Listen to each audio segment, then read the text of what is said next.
Next stop everywhere.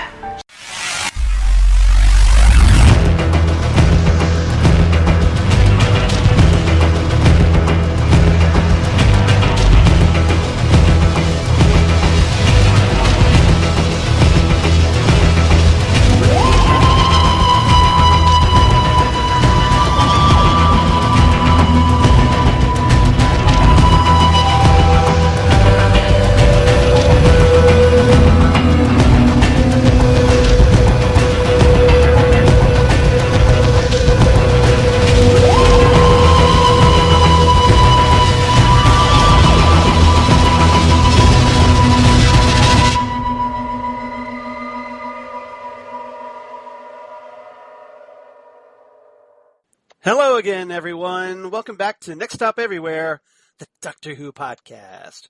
I'm Charles Skaggs, back in the TARDIS, still avoiding 2020 as much as possible.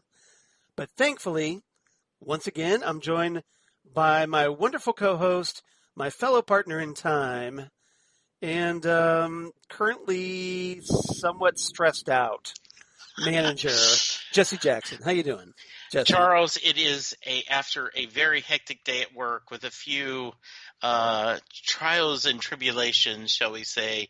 It is absolutely a pleasure to be in the Fortress of Solitude, our TARDIS, to talk your favorite Doctor, an episode about your favorite Doctor, which is always a joy. Exactly. So at least for me it is. So here at episode 195, we're talking The Visitation. And this is a classic, like Jesse said, from the Fifth Doctor era, the Peter Davison era, written by Eric Saward, who wrote the previous stories Earthshock, Resurrection of the Daleks, and Revelation of the Daleks, and was the script editor at the time. Directed by Peter Moffat, who directed episodes such as State of Decay from the Tom Baker era, The Five Doctors, the 20th anniversary special, and The Two Doctors, which paired up Colin Baker's Sixth Doctor with Patrick Troughton's Second Doctor. And this was the fourth serial from season 19 in 1982, starring, of course, Peter Davison, my Doctor, as the Fifth Doctor, Janet Fielding as Tegan Jovanka, Matthew Waterhouse as Adric, and Sarah Sutton as Nyssa. So definitely looking forward to discussing this with you. And I gather, you thought this one was pretty okay. Yeah, I thought it was good. In general? Overall, I thought it was interesting.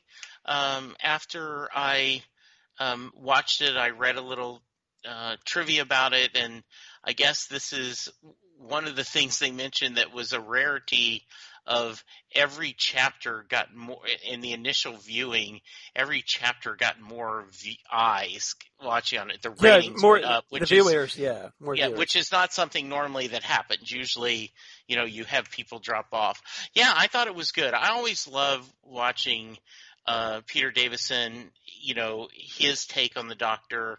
I also I watch it with a sentimental, because I know he's your Doctor. Right. So I have a bias, built-in bias, like, I want to watch this because I know Charles, this was some of the first episodes that Charles watched and loved. So I really liked, and I thought it was a pretty good story. And let's get the mandatory, I thought the pacing was pretty good this episode.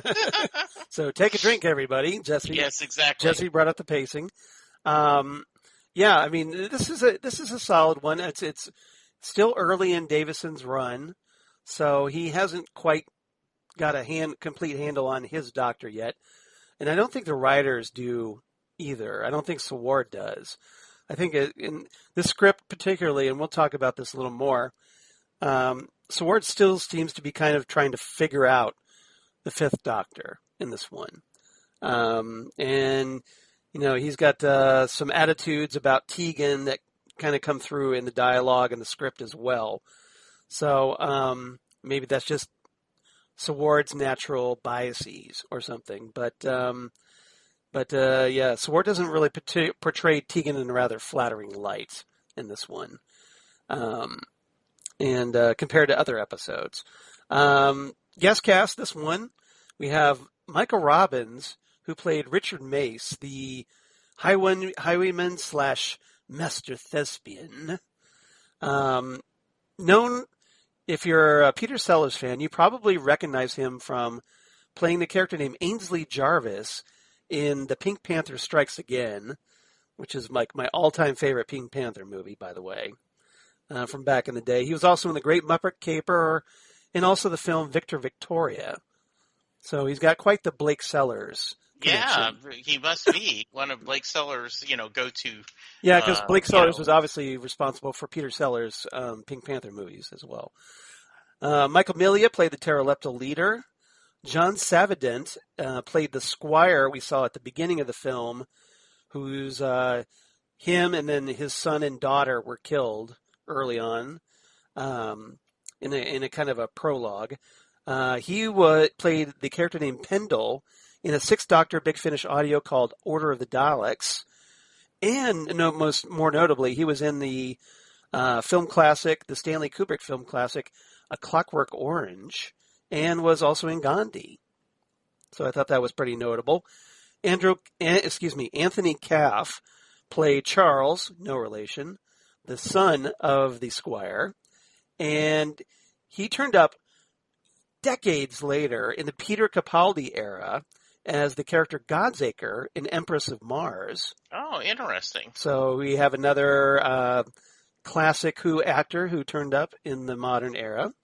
He also played Lord Barset in the Seventh Doctor Big Finish audio Frozen Time, and he was also on the 2013 Dracula series that starred, it was on NBC and starred Jonathan Rhys-Meyers. Okay. So I was a fan of that series, that short-lived series from back in the day. So I just thought I'd mention that. Got some trivia. You already mentioned some of it with the ratings. Yeah. So I thought I'd bring that up.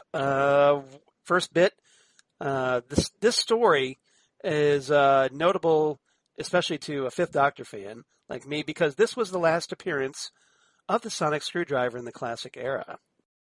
I saw that bit of trivia, and I thought that was interesting because, I remember watching the episode and seeing the shot of the broken, and I was like, oh, okay, which sonic screwdriver was that? And I looked at it, but they didn't make a big deal about it, and so it wasn't until I read that I went, wow, that's kind of significant. Well, the Fifth Doctor does get a line like, "I feel like I've lost an old friend," but yeah, this is essentially the kind of the edict from John Nathan Turner during his era. With him as producer, the screwdriver didn't, this was it. I mean, we didn't get to see it during the Sixth Doctor era. We didn't get to see it during the Seventh Doctor era, and then by then the show was canceled at that point, and didn't turn up again until Paul McGann's 1996 TV movie. So essentially, this is pretty much it for 14 years for the Sonic. The reason supposedly that was given for the decision to have the sonic screwdriver destroyed was because it allowed the Doctor to get out of tricky situations too easily. Boy, you wonder what John Nathan Turner would have made of the psychic paper as well. See, I think that's just that's lazy just, writing. Exactly, right? That's lazy writing, and I'm guessing maybe that's how John Nathan Turner saw it. That like, okay, the writers are just relying on the sonic screwdriver to fix everything, so I want to make it tougher for them. But I think what you do is you go to your writers, not get rid of the thing. Yeah, because you're just depriving the fans of seeing it. Yeah. In the future, when we're talking about future episodes we want to do, I would, and I don't. This would, a lot of the heavy lifting would be on you, but I would love to discuss the different showrunners over the years of the Doctor, because I have a feeling and a bias that John Nathan Turner would be at the very bottom of that list. Every time. Well, considering the show was canceled during his era, I'd say so. Yeah, but it just seems like every time I hear something bad about the show, you end up saying, John Nathan Turner was the showrunner at the time. It just seems like he did not have a grasp of what was great about this show. And anyway, that I don't want to go on a No, side topic, no. but I think that would be a great episode. I mean, that's fair because, you have a good contingent of fans that currently, they've made Chris Chibnall their favorite target. Right. So, but they don't really take into context of what Doctor Who fans went through back in the old days with John Nathan Turner. So, yeah, this is just another example of another bad decision by JNT, taking away something that was charming, that people liked about the show, and getting rid of it just because of personal dislike. And he's the one that picked Colin's horrible coat, and and I think made the argument that Colin should be unlikable and kind of cold and this haughtiness. Yes. So yeah, I don't know. So anyway, yeah, I mean, I'm sure we could compare showrunners, but we kind of know how it's going to turn out, right? Okay. The discussion, it's kind of predictable at this point. But I mean, I'm open to it if you want to do that at some point. I don't want to turn down anything. Also, the opening sequence in the TARDIS, it follows up. It's a little different than some of the Doctor Who stories. Well, especially more in the classic era, they kind of did this. They kind of picked up a little bit on what happened in the previous story. So this one takes place after a story called Kinda, which is a particular Tegan Jovanka spotlight episode, and she goes through some traumatic events, and her body gets taken over and whatnot. So there's some repercussions that are addressed here, which is nice because that gives a little continuity to the show. But since the Visitation in the production order was filmed before Kinda, so this one, even though it was broadcast afterward, it was filmed before. Peter Davison and Matthew Waterhouse had to act out their characters' responses to the events of Kinda based solely on the script. Which is interesting. They hadn't actually gone through that yet. I read that trivia, and I thought that was very interesting and really tough to ask for an actor. I think that puts the unnecessary strain. And who knows, exactly how much of the Kinda script was fully formed by that point. Yeah, exactly. So we don't know. I don't know if it was completed or not personally, but maybe some of the really diehard fans that really know this stuff a lot better than I do could probably answer that one. But well, and I just wanted to add, Charles, that you might think that I wouldn't like that, but I did like the idea that we're kind of picking up, that this is one long adventure. And I didn't have I knew that we're watching out of order, but if someone who is watching in order would really like that, okay, this is not, and I always bring that up. So it didn't bother you, it didn't confuse you? It didn't bother me. In fact, it made me happy that you're going, my complaint, and this is way outdated, but we used to always talk about in the Farscape podcast with a friend of the podcast and, Karen Lindsay, one of our favorite people that,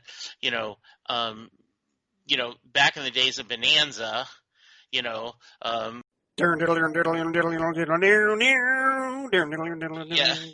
Joe would fall in love, get married, his wife would die, and the next week there would not be one mention of her because everything reset at the end. The magic reset button. Yeah, and I liked the fact that in this series, so I will give Turner, if that is a choice of his, I will give it, that's a positive note for him. Okay, that he allowed to have that continuity between scripts. All right.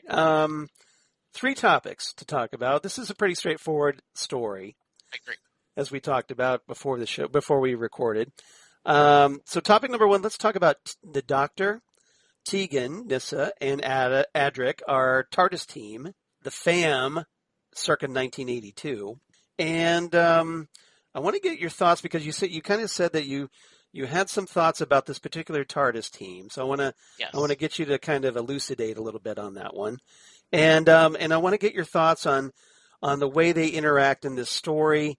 They're a very active team in this one.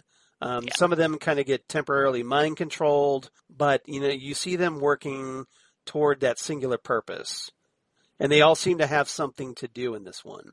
Yeah, so I don't want to come across as really negative Okay. because, We know how that goes. Yes. that sometimes I can be too extreme, right? I Right. either love it and it's the greatest thing ever, or oh my God, I hated this. So I was really careful. But when I watched this, we've talked about in other podcasts. I'm currently doing a West Wing rewatch, Yes. and I'm listening to the West Wing Weekly podcast at the same time. And they talked about when Aaron Sorkin left after the fourth season, when they picked up the fifth season, the writer's room said, well, Aaron didn't like our family members bickering. Like they didn't want Toby and CJ and Leo fighting. And so now that Aaron's not here, why don't we play with that dynamic? And showrunners have, people have said, and we went too far. And The other way. We went the other way. The first part of the fifth season, they're all arguing with each other that it makes it almost uncomfortable to watch. I don't know the background, but the three of them constantly bickering just irritates me. Okay.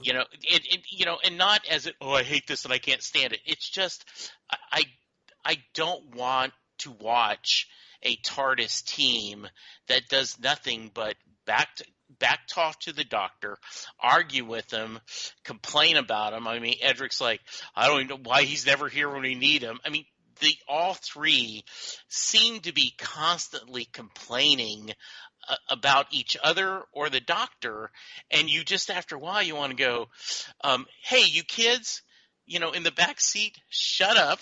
Yeah. Or else I'm going to go take you somewhere and drop you off. And I got one other comment, and I really want to hear your thoughts. So I emailed my other Whovian expert, friend of the show, Ken Schaefer, and I said, okay, before I talk to Charles about this, what was the thought about these companions? And he said, if you look at rankings, often they're listed at the lower because of a lot of the interactions that you're talking about. So with that said, Charles, yes. And I'm not asking you to defend it, just going, do you see why I'd feel that way? I totally get why you would see it that way. For one thing, you're a person that doesn't like conflict. Exactly. So it kind of turns you off. Now, some people, they enjoy the conflict. They enjoy that banner. Right. So it kind of different appeals to different people different ways, I think. Like you said, I'm not going to try and defend it, but I will say, as far as Adric goes, well, he dies 2 stories later. So that problem is taken off the board. And once Adric leaves, that tones down the bickering quite a bit because a lot of it gets instigated, and that's one of the reasons why Adric isn't really regarded highly as a companion. He's generally thought of as one of the poorer companions. That he he mopes a lot, he whines a lot, and oftentimes he gets very arrogant, and that he's smarter, just as smart as the Doctor, if not smarter in some ways. And he's kind of impulsive. So as a result, he's not very likable, and he grates on other characters' nerves. Like in the case of like Tegan, Adric's moping and behavior sets Tegan off a lot, which kind of sets off a lot of the arguments because I can see that. Tegan is very strong-headed, but then again, so is Amy Pond. Right. She's essentially, Tegan's nickname was the mouth on legs. Mm-hmm. So that in something that Janet Fielding refers to herself as, that she's very opinionated and isn't shy about those expressing those opinions. So in that regard, I think she's a lot like Amy Pond because Amy wasn't shy about anything, and neither was Donna. Yeah. And it took some people a while to get accustomed to Donna as well. So I think it kind of just depends on who you are, and that kind of would you have a personality conflict with this person in real life?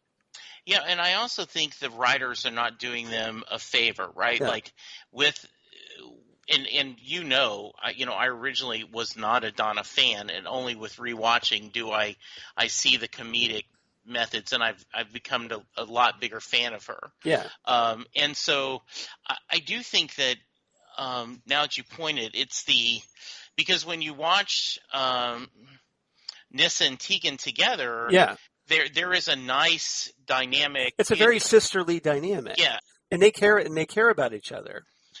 And I believe in giving the Doctor a hard time and harassing him is fun, but there is, and you're right, I think Adric has this superiority that I have not seen him earn yet. Yes. And and by the way, I do not blame this on the actors at all. I truly, this is all writing. This is whoever was writing this wanted that Eric's dynamic. Award, They wanted this bickering family kind of feel.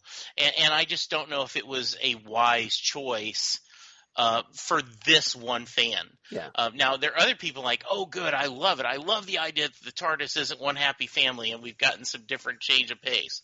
I don't know. Yeah, and it may be just, the people that grow up in, households where you have a lot of siblings, so there's a lot of squabbling going on, that maybe they identify it more than someone like me who's an only child.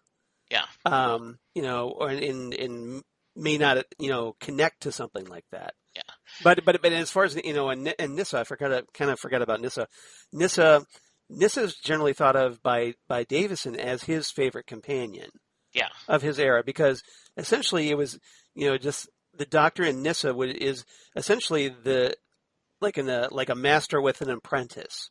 Because, I agree with because that. Nyssa, I saw that because Nyssa is very scientific, as we see in full display here.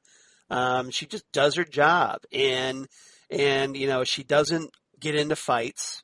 She doesn't run off impulsively. Does what she's expected to do, and essentially serves that companion role probably the best of those three. Yeah, and I do that. Now, a couple of things I liked about the episode specifically, I always love when they show a different room versus than the control room. So you got to see Nyssa's bedroom in this one. Yes, and so I always love that. I wish that the modern Who would do that, though I understand the purpose of you put it in your mind, and whatever your mind does is going to be better than what they could actually do. I always wanted to see those Amy and Rory bunk beds. Yeah, absolutely. I would. I just do that. So what I found funny, though, is her dragging the machine, the machine into her bedroom. Yeah. Instead of okay, the TARDIS has laboratory rooms or places where workstations you could work at. Well, she's comfortable working in her own room, But yeah, because at first you're like, why is she moving her bed around? But yeah, to make a room. So, but notice it was also pretty close to the console room. So. Yes, it was, which is also, you're like, no, it wouldn't be.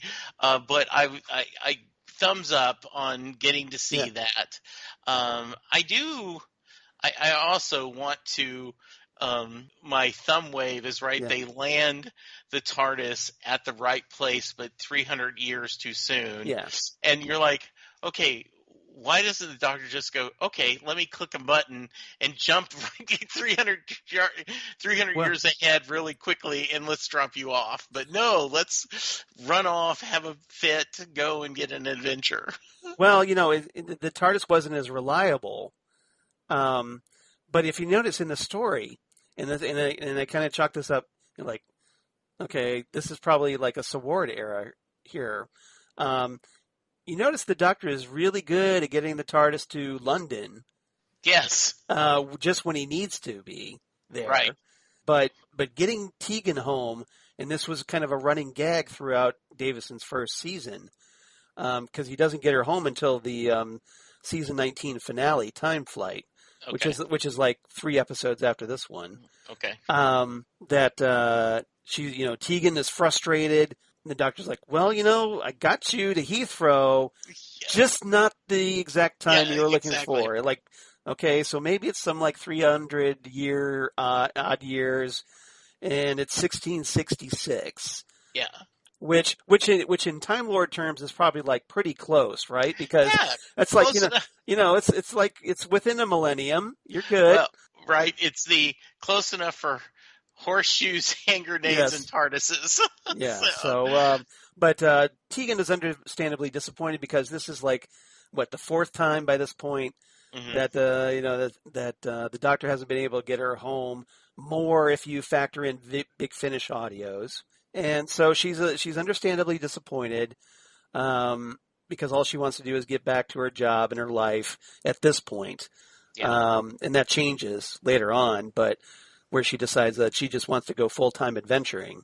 Mhm. But at this point, that's all she wanted. So in Tegan being a hot-headed Australian, is more than happy to voice her displeasure about this.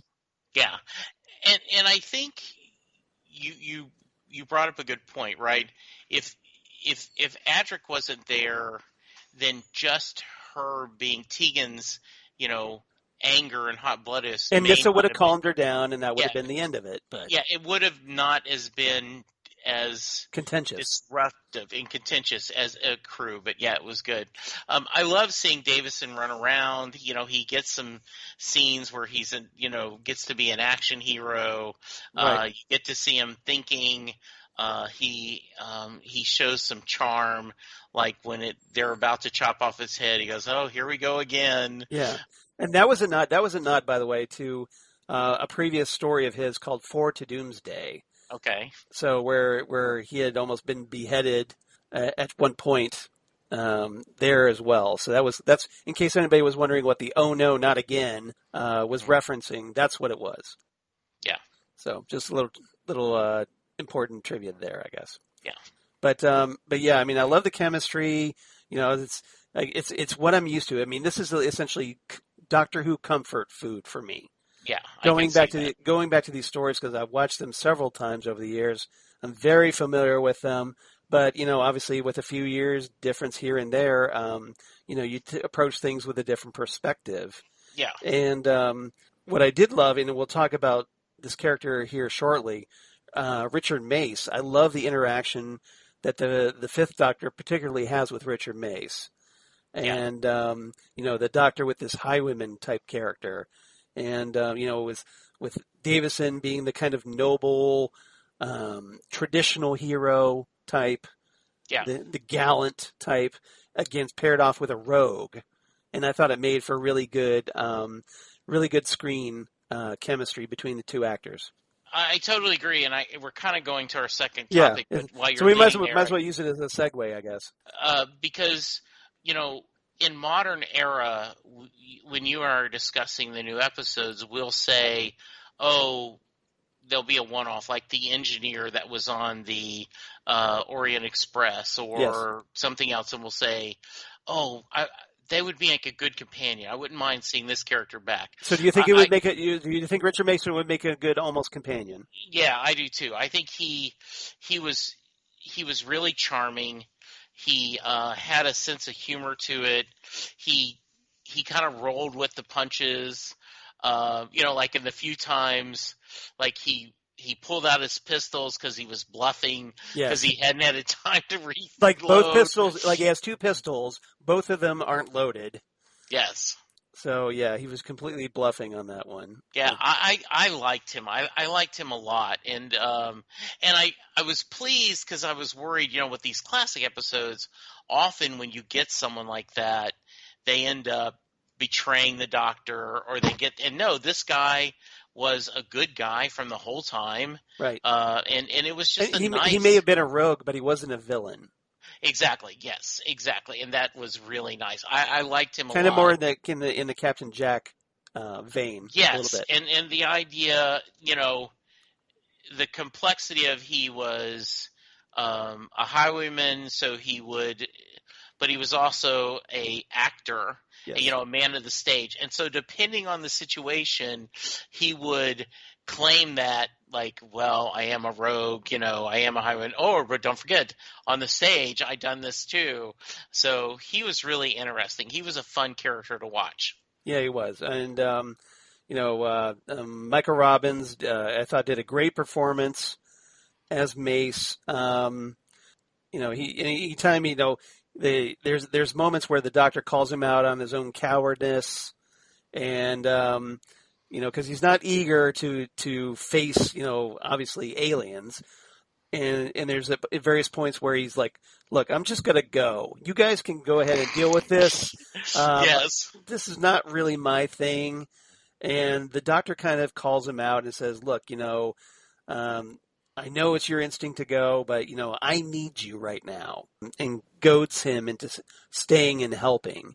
And so interestingly, that by the end of the story, this coward, self-proclaimed coward, is eager to help fight the Great Fire of London.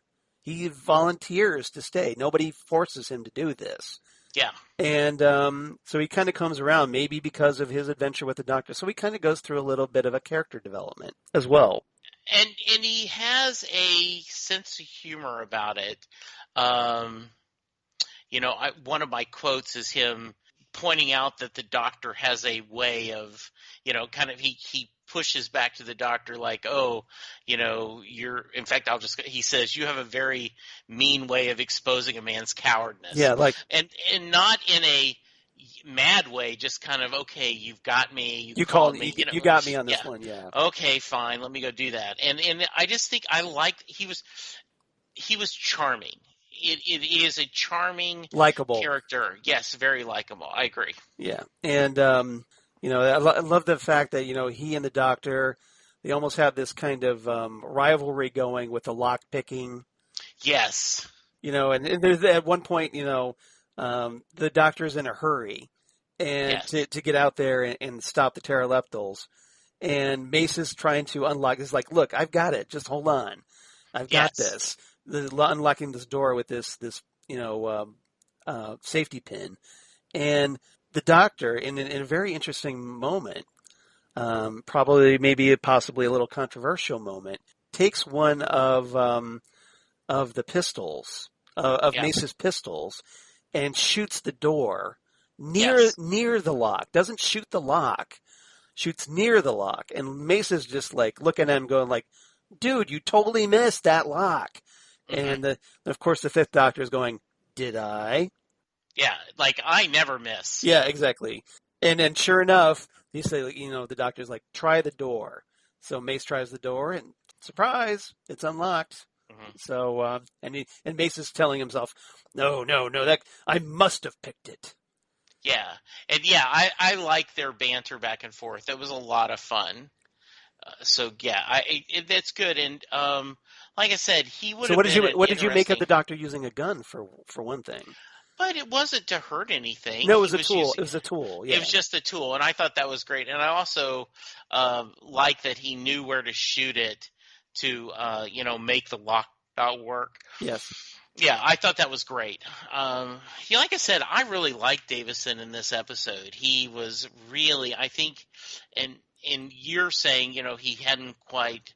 You don't think the figured out his Doctor, figured it yet, but I liked him in this a lot. It was really good.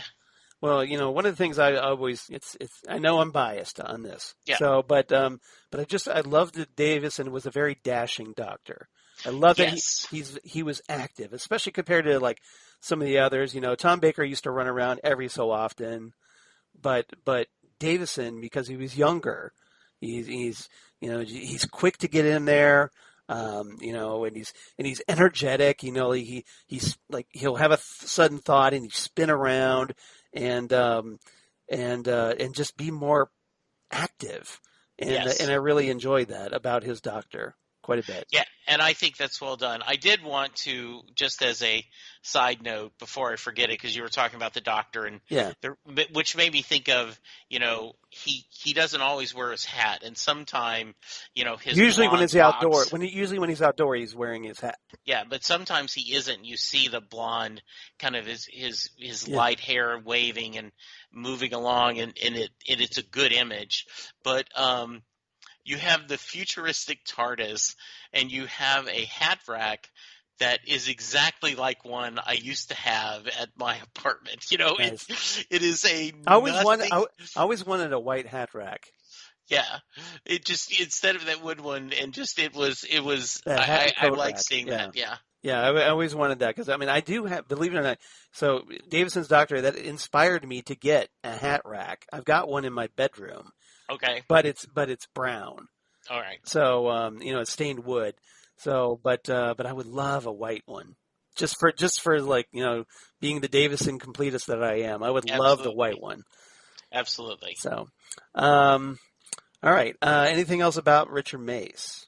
No, just Okay. really liked him. Yeah, he's a really fun character, and He was. I agree. all right, so let's move on. Topic number 3, since we kind of segued into 2. Topic number 3. Let's talk the Pteroleptals, or big bads of the episode, and their android, who occasionally looks like death, literally, and talk a little bit about the Great Fire of London, which, as we find out through the course of this story, was caused because of the Pteroleptals. Yeah, I thought that was interesting. I was not aware. I did not know of the Great London Fire, and I didn't know anything. But afterwards, looking back, I guess this has been mentioned multiple times in Who episodes. So this must have been a pretty big thing in, in England history. Yes, it is.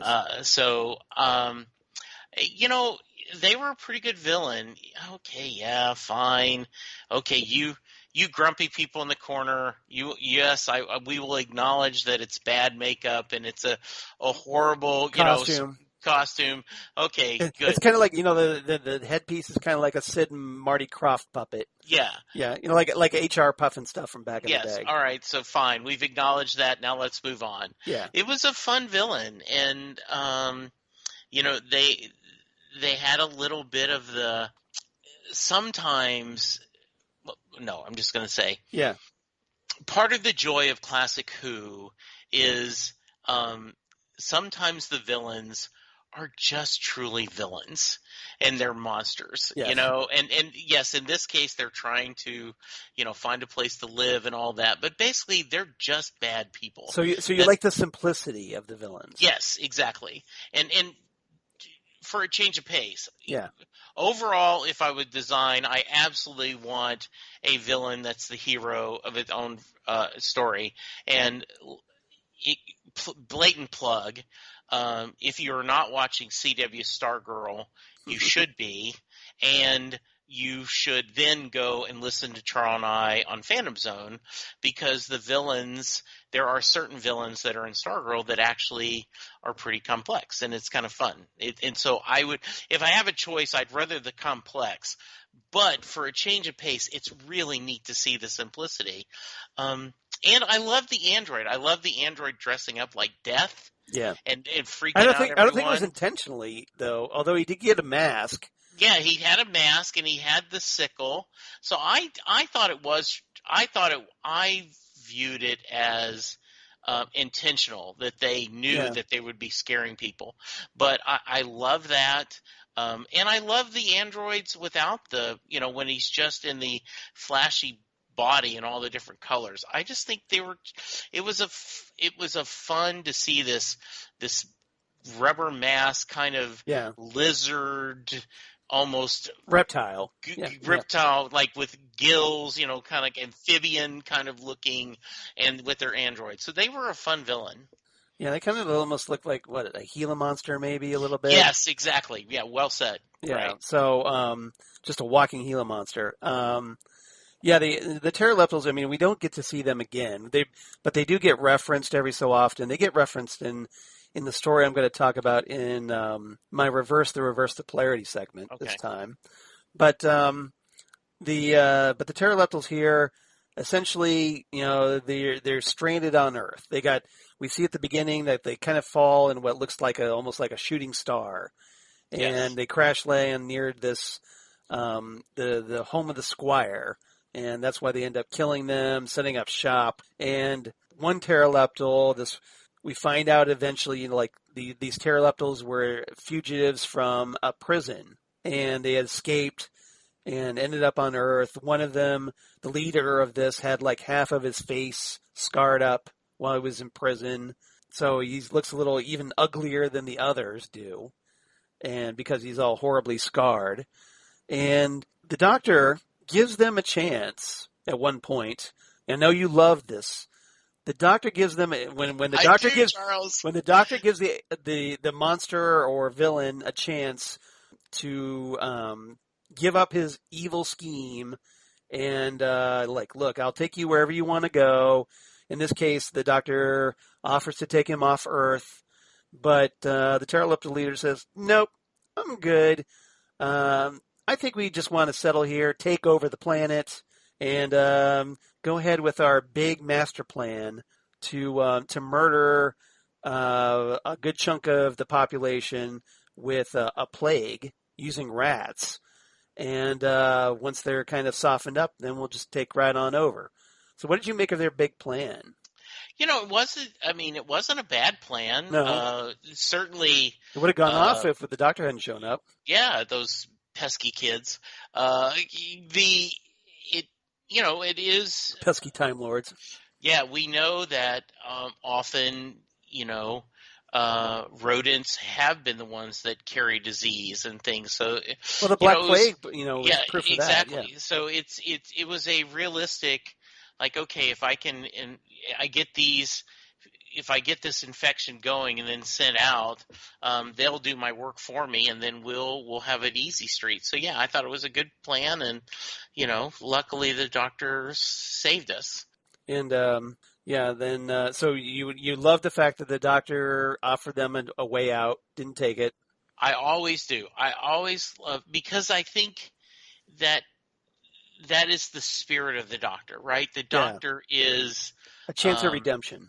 Yes, and also the doctor doesn't judge. Like, okay, you were doing what you had to do to survive because you had no other option. Now that I've given you an option, you should take it, and then all's forgiven. And when they don't, he has to do what he needs to do. But I love it when he offers that. So ultimately this all leads to a big confrontation in the city of London at a building. And where the pterodactyls have set up shop to, unleash their plague in London, and but there's the confrontation ultimately involves the pterodactyl leader's weapon, which starts to overload and then explodes and starts a fire, causes the building to catch on fire, and ultimately, as we're told, is what's responsible for starting the Great Fire of London.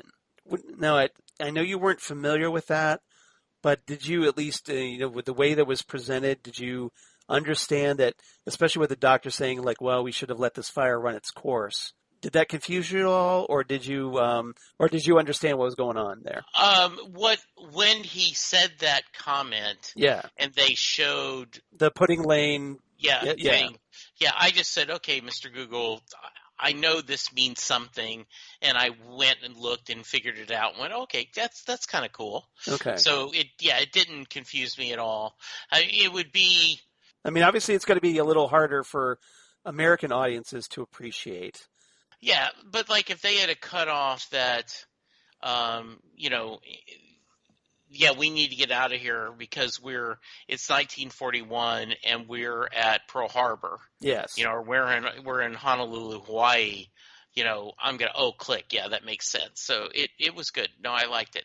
Yeah, it's almost like if somehow aliens had caused Hurricane Katrina. Yes, exactly. And that be the kind of the same result. That something devastating, horrible, but had a Doctor Who explanation. Yes, absolutely. Anything else about our monsters and aliens or anything? Or anything else about this story? Yeah, I think you were right on. It's not a complex story. No. But it's a good one. It's a nice, solid Doctor Who classic episode. Like I said, it's Doctor Who comfort food for me. Yeah, I could see that too. I could see how that would, it is great to see it. I enjoyed it. I was really happy to watch it. So good stuff. A solid episode. Okay. All right. Favorite lines. Do you have any favorite lines of the episode? This one has some pretty good lines in this one. Yeah. So what do you got?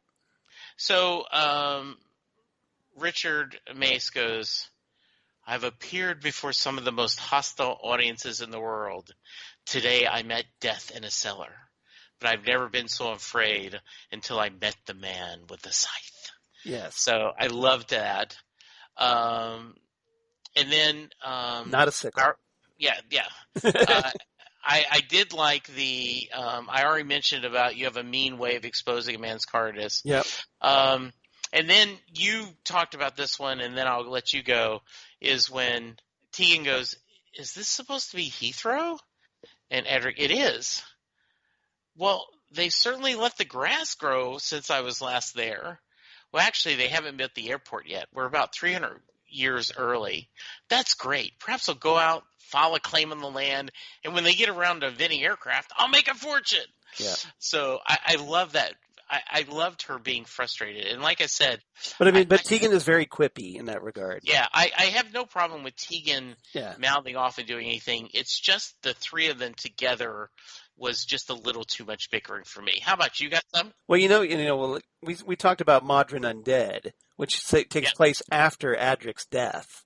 Yes. So you saw how Tegan and Nyssa were there. Yes. And you saw, and you probably noticed that, hey, it's not as contentious as it used to be. Yeah, in fact, it would be interesting for me. I may end up rewatching that just to see the dynamics of them and kind of go, okay, yeah, I see that. That would be good. Yep. All right, so you took a couple of mine, but that's okay because I got plenty here, so no big deal. Good deal. Let's see. Richard Mace says to Adric, what should we say if the door is opened? And Adric replies, hello? Yes, I did like that. That was a very funny line. I think that's probably Adric's best line ever. It's got to be top 10. Absolutely. Let's see. The pterodactyl to the doctor, where he says, war is honorable, doctor. Even on this planet, it is considered so. And the doctor replies, oh, I know. But by your own admission, these people are still primitive. What's your excuse? Yes, I thought that was good. good. Really good. Yes. And a great exchange between the doctor and Tegan when she's recovering from being mind-controlled. And the doctor says, how do you feel now? And Tegan replies, groggy, sore, and bad-tempered. And the doctor says, oh, almost your old self.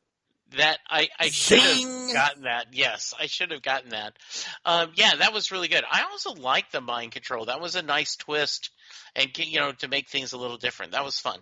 Yeah, and Richard Mace saying, I once knew a French acrobat. He wasn't very good at tumbling, but his skill with a piece of bent iron was phenomenal. Luckily, he passed his skill onto me, which enabled me to extricate my fee from the strong boxes of more than one disreputable theater manager. Yeah, that was really good. I agree with that. Yes. And Tegan to the doctor about Adric and Nyssa somehow piloting the TARDIS, and Tegan saying, if anything, he saved us a long walk. And the doctor replies, kind of sulks a little bit, going, I like long walks. Yeah, and that was one of the things, right, where they're whining and bickering, and it was. Well, to be fair, the doctor's like, they barely get the TARDIS there.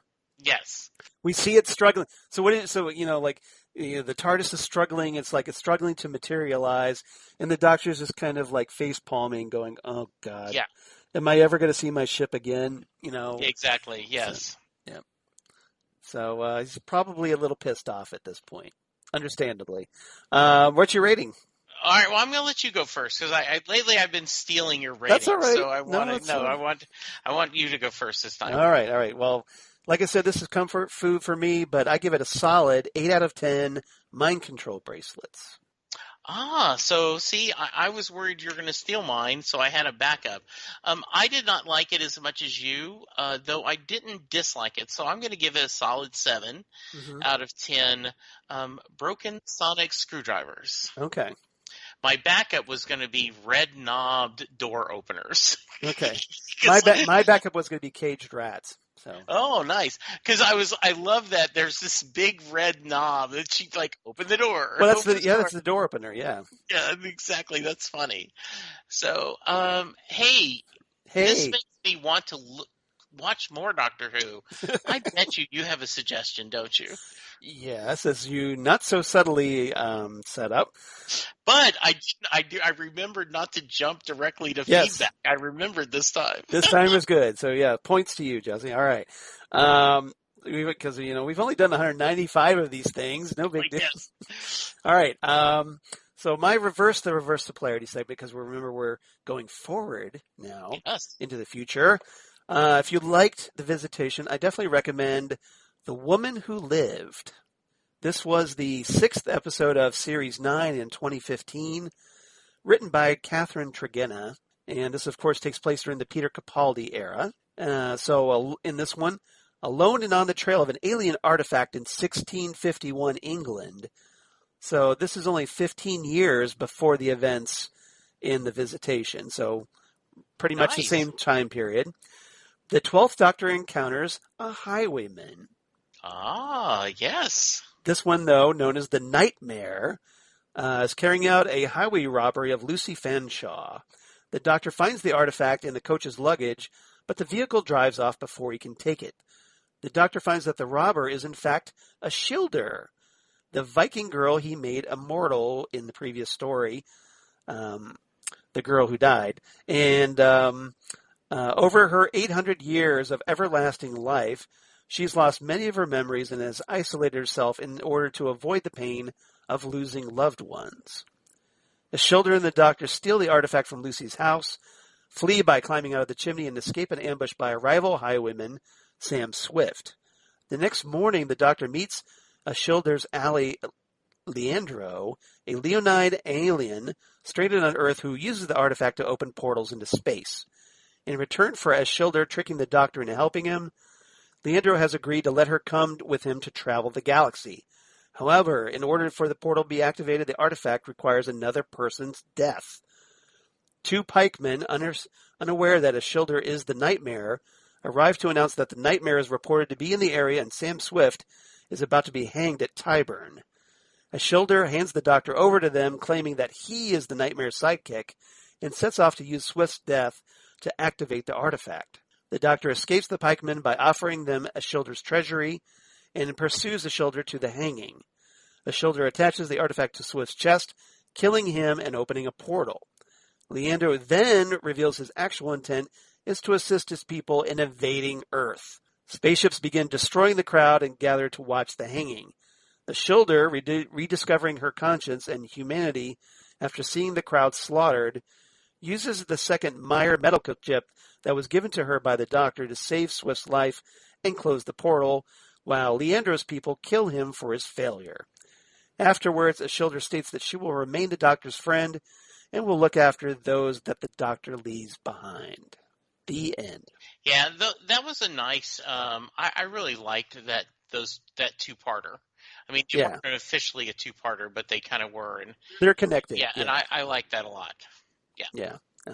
That was kind of like the trend of that season. They had so many like two-part stories that were either directly related or indirectly related. Absolutely, yes. Connected somehow. All right, listener feedback. So so we do have 2 feedbacks this time. Not 1, but 2. 2 from our usual suspects. So, of course, first we have Holly Mack, and then we have David K. Proctor. So, do you want to read one and I'll read the other? Yeah, you read Holly, I'll read David. Okay, sounds good. All right. So, Holly writes in. So, hi, Holly. Hey, Charles and Jesse. Hey, Holly.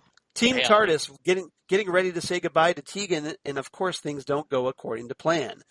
The story with the Pteroleptals was very interesting, considering the time period in which the story was based. I'm very impressed with how well the Doctor is staying calm after learning the main plan. Lockpicking with the safety pin, that takes great talent. I forgot that this was the episode in which the Doctor loses the sonic screwdriver. Wonder if the TARDIS has a shooting range that we don't know about. That was some pretty good shooting from the Doctor. I agree. And the Doctor he can shoot. Yes, he knows, he can. He's got the skills. The Doctor really kept his cool with Tegan after a comment about the others not leaving a forwarding address as to where they may have headed off to. Nyssa can program and come up with security systems any day of the week. Yeah, Nyssa was kind of like unsung hero of this one when she created that machine Yes. that destroyed the android. Wonder if MacGyver isn't a very long-distant relative in an alternate timeline. I love that comment. Yes. MacGyver. And we have one version of the story of the Doctor and the Great Fire of London. This was an enjoyable story. I'll wrap it up here. Holly from Wisconsin. Thank you, Holly. So, I appreciate thanks, that. Holly. We always love hearing from you, and always appreciate your comments. Yeah. So our other faithful correspondent, Yes. David K. Proctor, says, I haven't seen many of 5 stories. I liked this one. I thought the android was better than some attempts in the past. I think Davison has a vibe that I can learn to like a lot. Damn, there you go, Charles. Yep. Although I will deduct points for using the second D in Davidson. Ah, okay. Because it's just Davison. Oh, okay. Adric whines too much. Yes, he does. Tegan is playing the unintended passenger pretty well. Nyssa is brilliant. That's a good summary of the 3 of them. Yeah, pretty much. Yeah, this tilts toward a good combination. I like the highwayman thespian guest a lot. We agree. The rubber-suited slee sack, which was unfortunate. I love that. Still, I give this 8 great fires of London. Be well and be safe. Thank you, David K. Proctor. Well, David K. Proctor and I are in sync, apparently. Yeah, this is good. Yeah, good stuff. Yeah, this is a solid 8 from both me and David on this one. So before you tell people how they can give us feedback, yes, there was a ripple in the force. There was the sound of I can't do a TARDIS sound. I could do it, but because of my chronic bronchitis, I would probably start into a coughing fit. But not a good idea. There was a little bit of Whovian news this week. Just a little bit. Yes. Nothing big. Yeah. Nothing big. Kind of a throwaway. So, so we spent, the past 6 years talking about Doctor Who and how certain actor needed to return and kind of stop being so resistant to the idea of returning to Doctor Who. That actor, of course, Christopher Eccleston. Yes. And in one of the strangest things to ever come out of 2020. Yes. Somehow the cosmic forces aligned. Time was rewritten. And, there was probably a big bang and the universe was essentially rebooted somehow enough to that Christopher Eccleston and Big Finish finally worked out a deal. And as been reported in many outlets by this point, Christopher Eccleston is going to be reprising the Ninth Doctor for 12 episodes for Big Finish Audio. And there was much rejoicing. There was much rejoicing. In fact, it's, Charles and I were actually, when this was announced, he and I were scheduled to record a different episode, and I'm like, I looked everywhere to make sure that it wasn't fake. It just is, as far as I'm concerned, all's forgiven. Christopher, you are an amazing actor. The more I watch your episodes, the more I see I really liked what you did. And we have both been on record many times that getting only one season of him as the Doctor is definitely sad. Yes. You're always sad. You always said when Tennant left, when Smith left, when Capaldi left, when Jodie leaves, we're all going to be sad. But that isn't necessarily a bad thing because, they've had good runs. Him only having one season, you would have loved to see what else he could have done with the character. And he has just not shown any interest in doing this. And now to do that is just amazing. Well, it wasn't too long ago that he finally decided to start doing conventions. And he was getting, meeting fans, and they had the opportunity to tell him how much they loved his interpretation of the Ninth Doctor. And so, I'm hoping that it kind of instilled confidence and um, gave him enough of a enough a feeling of safety or trust that he was able to have that dialogue with Big Finish, and thankfully they were able to work out a deal.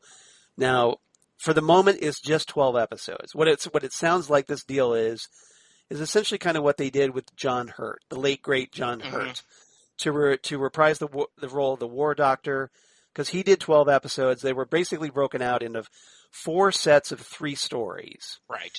And like a volume 1, volume 2, volume 3, volume 4. So, and that seems to be what's going to be happening here, starting in around, I think, August of next year, 2021.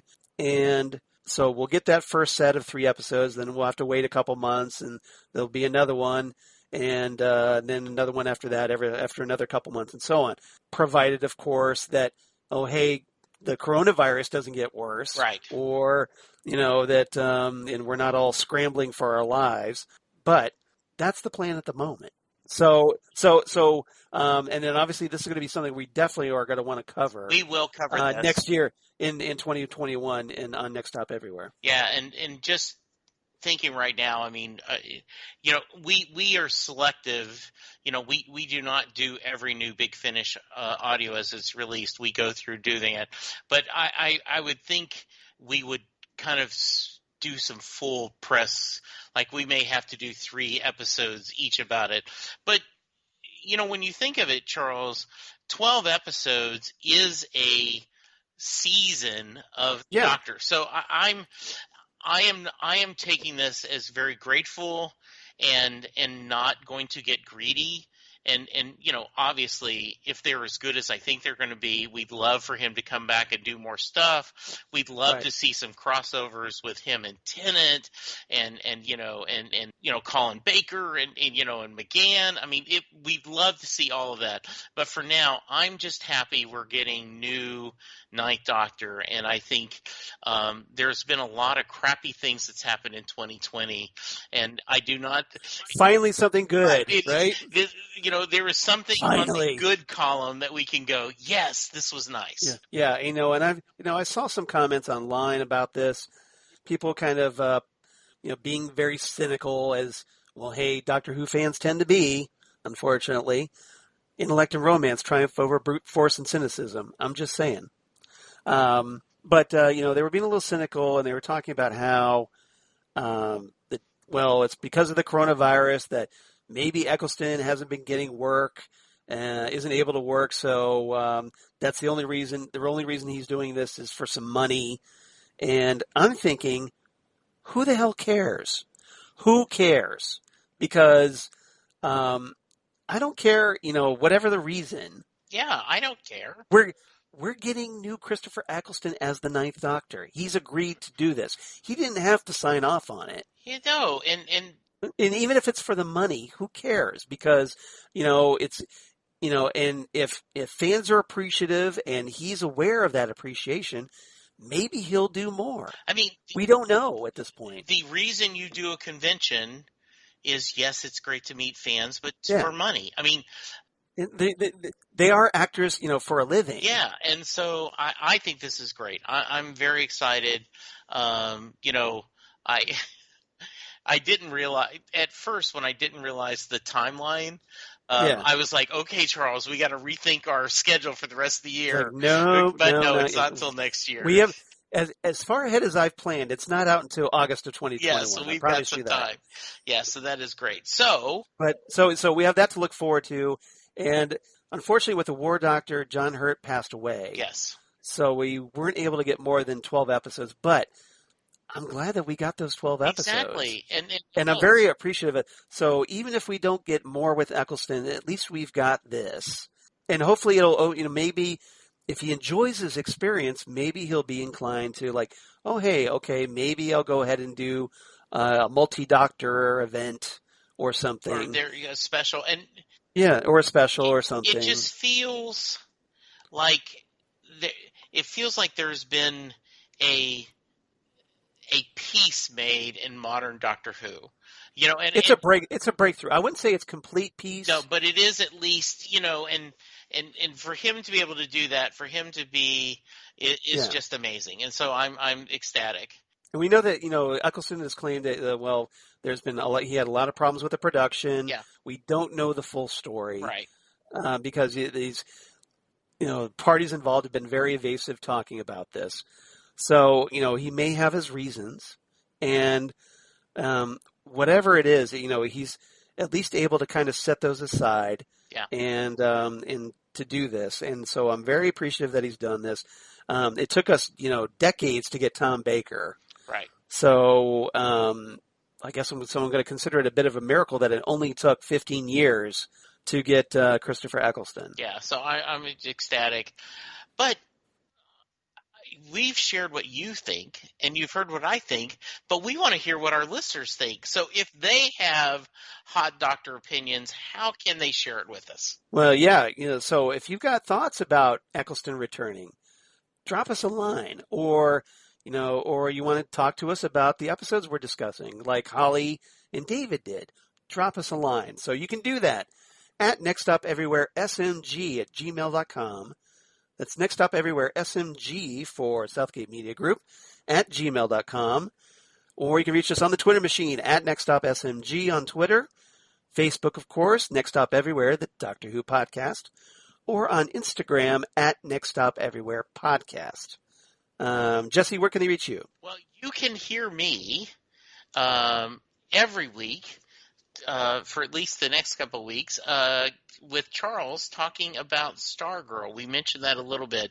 The CW show and on DC Direct, this is just something really special. The season finale happened this week. We're going to be talking about it next week. Yeah, one more. Yeah, it is a great series. It had so much joy and excitement in it, and so on the Phantom Zone podcast, Charles and I talk about that. Please go check that out. Check and hear the story. You can also hear me talk music every week on Set Listing Bruce, where I go visit, and so it is so much fun. Charles has been on a guest before. Charles is coming up again. We have a very special episode planned that you Doctor Who fans will especially like. And you can find me on Twitter at Jesse Jackson DFW, Facebook, Instagram. I'm out there on social media. Charles, how about you? Well, of course, me at Charles Skaggs on Twitter, at Charles Skaggs on Instagram. Would love it if you liked and followed me there. Or Facebook, Charles Skaggs in Hilliard, Ohio. And my blog of geeky things, of course. Damn good coffee. And hot. Damn good coffee and hot. Where I talk about all the stuff we talk about here on Next Stop Everywhere. Doctor Who, Torchwood, Sarah Jane Adventures. All kinds of comic book sci-fi news whenever it comes out these days. And all kinds of news about my other podcasts for Southgate Media Group, including the aforementioned The Phantom Zone podcast, where Jesse and I have just one more episode of Stargirl to review. Then I'm not sure what we're doing, so we'll find out. And also Titan Talk, the Titans podcast, where DJ Neck and I are also wrapping that show up. We've got 2 more episodes to talk about of Doom Patrol, and then that one, I guess, will probably be going on hiatus. But for right now, we're having a ball and lots of still great things to talk about. So check that out. And then, of course, Ghostwood, the Twin Peaks podcast. They do a Zansprouse, whom you've heard here on Next Stop Everywhere, and is just a delight to talk to. Of course, right now we're hitting, we talk about all things Twin Peaks, David Lynch, but this week, actually tomorrow, we're going to be starting the very first of our 6-episode series where we're taking a little side trip in the Pacific Northwest, a little detour, Yes. if you will. And instead of talking Twin Peaks, well, we're sort of going to talk about Twin Peaks because, hey, we're a Twin Peaks podcast, right? But, as Twin Peaks fans know from back in the day, the show went off the air in 1991, and a lot of us ended up gravitating in search of something to replace that with. We ended up in 1992 with a certain show by the name of The X-Files. which you may have heard of. And, of course, that became a very big sci-fi phenomenon. It made stars out of David Duchovny, who was an actor on Twin Peaks, and Gillian Anderson. So with that in mind, what we're going to do is we're going to be talking in these 6 episodes Twin Peaks-related actors that appeared on The X-Files, starting, of course, with the pilot episode that introduced David Duchovny, like I said, a Twin Peaks actor who played Special Agent Denise Bryson on that show. And we're going to be, we'll be discussing the pilot episode for The X-Files first. So I hope everybody checks that out. That'll be episode 81. And like I said, we'll be recording that tomorrow, so that should be up on Friday the 14th, I believe, of August. So stay tuned for that, because it's going to be a lot of fun, and Zane and I are looking forward to talking X-Files, and I know DJ Nick is definitely looking forward to us talking X-Files, because he wants us to do an X-Files podcast. Well, cool. That'll be fun. I think that's really great. So yeah, go ahead. I was just going to say, what are we talking about next week, Charles? So next time on Next Stop Everywhere, this has been one in the making. Episode 196, as we get ever closer to the mysterious 200. Ooh, what is that going to be? It was redacted on my schedule, so who knows? Actually, we know.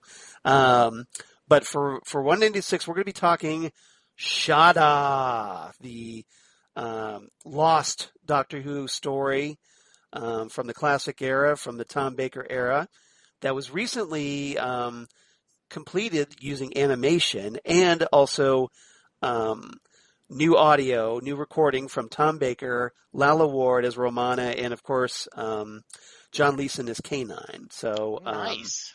So it's going to be a lot of fun talking about this.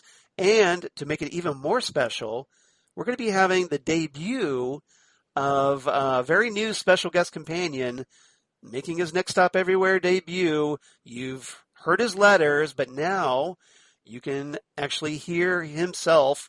David K. Proctor will be joining us for the Shada discussion, and I think it's going to be a lot of fun, because if you know David's letters, he's very thoughtful, and he really kind of and he has some great insights, and I think it's going to be a very interesting discussion of Shada. I think it's going to be great. I'm really looking forward to it. I've never watched it, so yeah. I'm going to be watching this for the first time. I'm excited, and there's Crypto, and we will, and I'm really looking forward to talking to David. This is going to be a lot of fun. Yeah. So, yeah, definitely looking forward to meeting him, because we've never talked yet. We've exchanged instant messages and emails and whatnot, but this will be the first time we get to talk to David, so it's going to be a big deal, and I think a lot of people are going to enjoy it. And so everybody, I know this one's going to be a little longer than the Visitation. It's about 2 more episodes longer, so another 45 minutes, so about 2 hours, 15 minutes total, so about the time of a movie, if you want to watch all 6 episodes. And back to back to back to back to back. And but other than that, just any final thoughts? No, this was a fun one to discuss. I'm excited about David joining us and kind of seeing this lost episode. So it should be a lot of fun. Exactly. So everybody, thank you so much for listening. Really appreciate your patronage. And come on back next time, episode 196, Shada, the lost Doctor Who story written by Douglas Adams, so I have 1 or 2 things to say about that. And, of course, featuring the debut of David K. Proctor right here on Next Stop Everywhere, the Doctor Who podcast. Goodbye, everybody. Goodbye.